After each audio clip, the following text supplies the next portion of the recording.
Finest Plays has just been revived in London's West End, in this, the centenary of the great writer's birth, and it could not be more timely.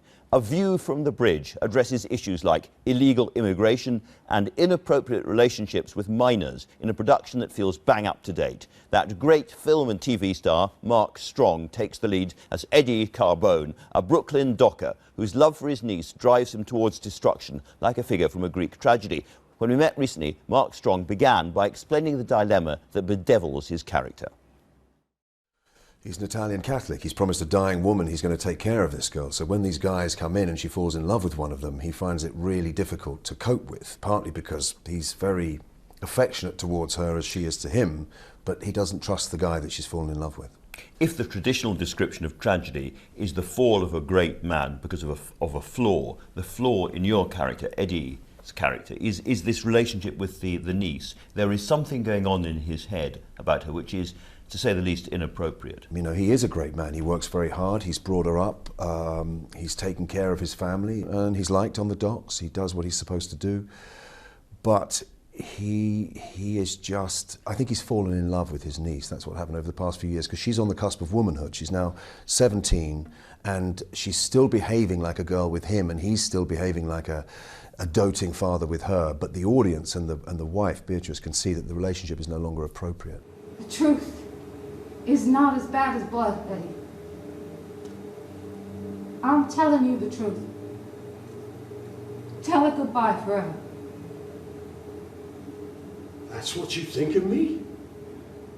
That I would have such thoughts? Eddie Carbone!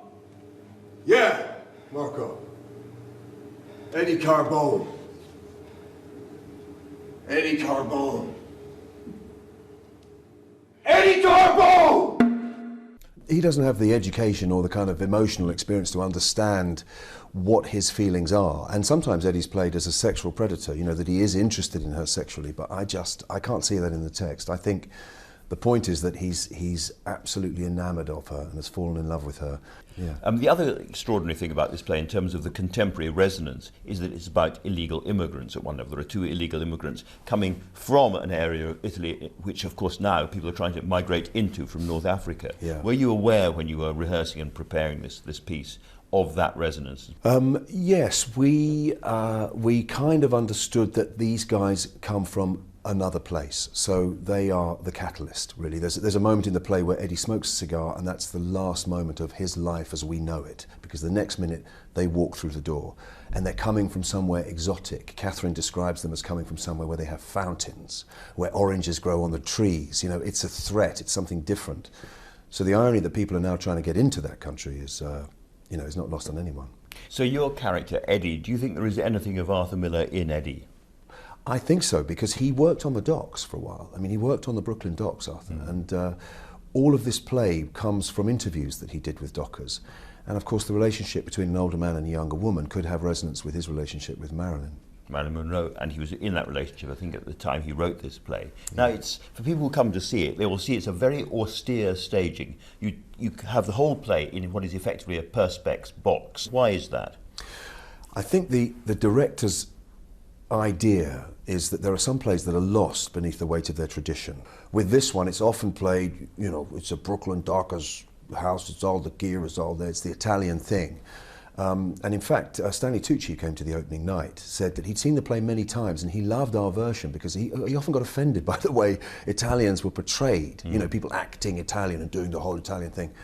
Ivo van Hove, the director's idea, was get rid of everything that is pretending to be real, and all you're left with are the words. So the austerity of it means that you're forced to listen to what the characters say to each other.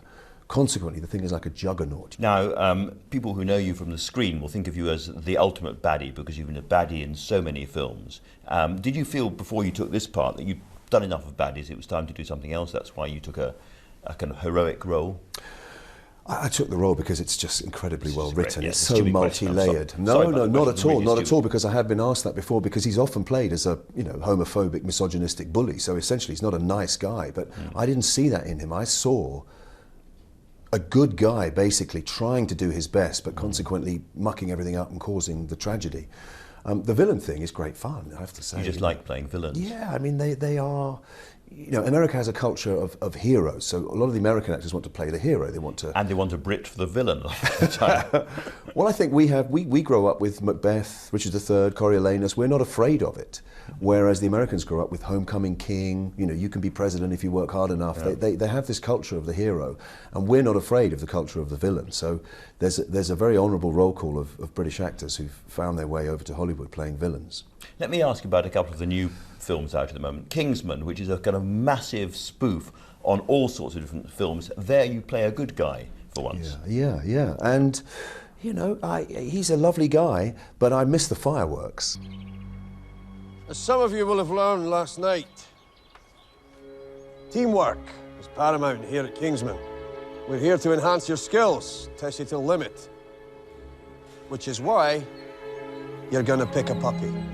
Wherever you go, your dog goes. You will care for it, you will teach it, and by the time it's fully trained, so will you be. Those of you who are still here, that is. Kingsman is a fantastic spoof, and great fun, irreverent, you know, violent, challenging, but if you go in with the right attitude, I think you come out enjoying it. Going back to the play we started by talking about, this is a very unusual production of one of the great American modern plays. And I sat there watching it thinking, is there any chance that it will go to Broadway and actually we'll have Brits doing Arthur Miller on Broadway in front of New Yorkers? That'd be quite a thing. I would love to do that. I'd love to take an American play over there to see what they make of it or see what we've made of it. I know that a couple of American publications have reviewed it very favourably, and Broadway would be an amazing place to do it, and it'd almost be like the play coming home. Now, you may be thinking, ruddy BBC, banging on about a play that I can't see because I don't live near London. Well, don't despair, because cinema audiences all over the country will have the chance to watch a live broadcast of this play from London as part of National Theatre Live on the 26th of March.